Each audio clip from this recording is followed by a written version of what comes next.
And earlier today, I caught up with Alison Watkins, the Chief Executive of Graincorp, Australia's largest agribusiness and grain handler.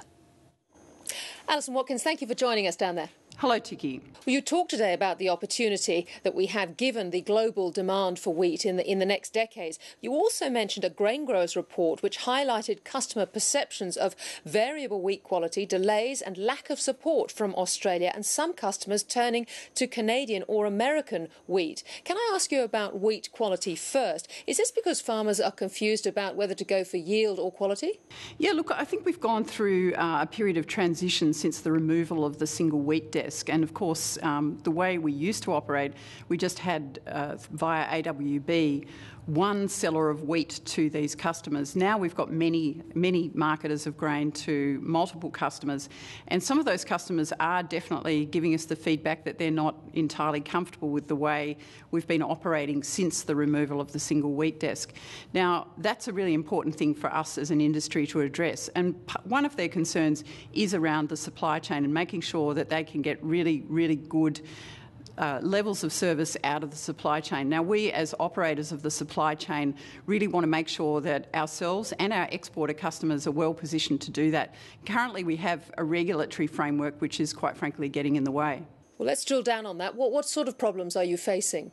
Well, very appropriately and understandably, I think when the single wheat desk was removed in 2008, the government put in a framework via the ACCC that required us to sign up to some undertakings, effectively as if our port assets were declared assets. Now, those are quite restrictive, and they effectively mean that we have to offer a one-size-fits-all level of service to our exporter customers, and they make it very difficult for us to flex capacity. So you've got to cater for a cargill, a massive cargill, and then a small farmer. Are these restrictions very different from other international ports?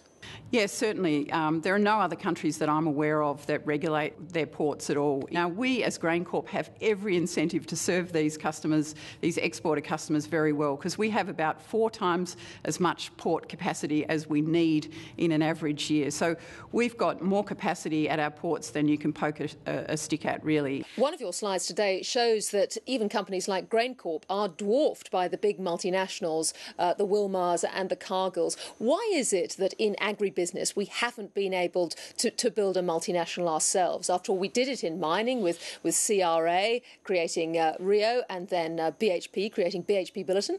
Yeah, look, Tiki, it's a very fair observation, and I think it's probably a legacy of the amount of regulation that we did have in our agribusinesses, and the whole agricultural arena was heavily regulated up until the 80s when the government stepped in and took some pretty courageous decisions. Now, I think it's really important that we make sure that our Australian domiciled agribusinesses today do have the best possible chance to succeed on the world scale. Because as you're saying, agriculture, it's very much a global business these days, and we're up against companies that are 20 times plus our size. So we don't need to impose regulation on our Australian domiciled companies. It's a hard enough challenge as it is.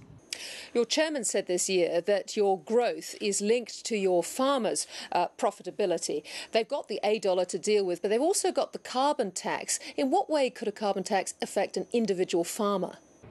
Yeah, the carbon tax, Tiki, is definitely a negative for our farmers, because while farming enterprises as such are not going to have the tax imposed on them just yet, of course there are many inputs that farmers buy, and the supply chain costs that ultimately end up on the farmer's lap that will be impacted by carbon tax. So we've done some research that quantifies the impact, and we think it could be quite material, say of the order of 10% or so for a typical farmer in terms of impact on profit. So it is quite significant. Some of the Asian countries where we're seeing the growth in population and affluence, we've got maybe a $5, $10, $15 per tonne cost advantage. We're eating up some of that with things like carbon tax and the Aussie dollar, but let's make the most of the opportunity we've got. Finally, there are rising concerns about foreign ownership of land in Australia and about foreign companies locking up the supply chain. Do you share those views? No, look, I don't. As a company, we've made a significant investment offshore in the last 2 to 3 years, and I think agriculture is very much a global industry. Companies like us need to be able to operate offshore. Similarly, other companies need to be able to come and invest capital here in Australia, and typically they bring not only capital but a lot of innovation, better ways of doing things, and I'm pretty sure that most commercial enterprises will act very rationally at the end of the day. The concerns around food security and people, kind of locking up food or supply chains, I don't think are founded on fact. Alison Watkins, nice to talk to you in a good year for cropping. Thank you very much for joining us. Thank you very much, Tiki.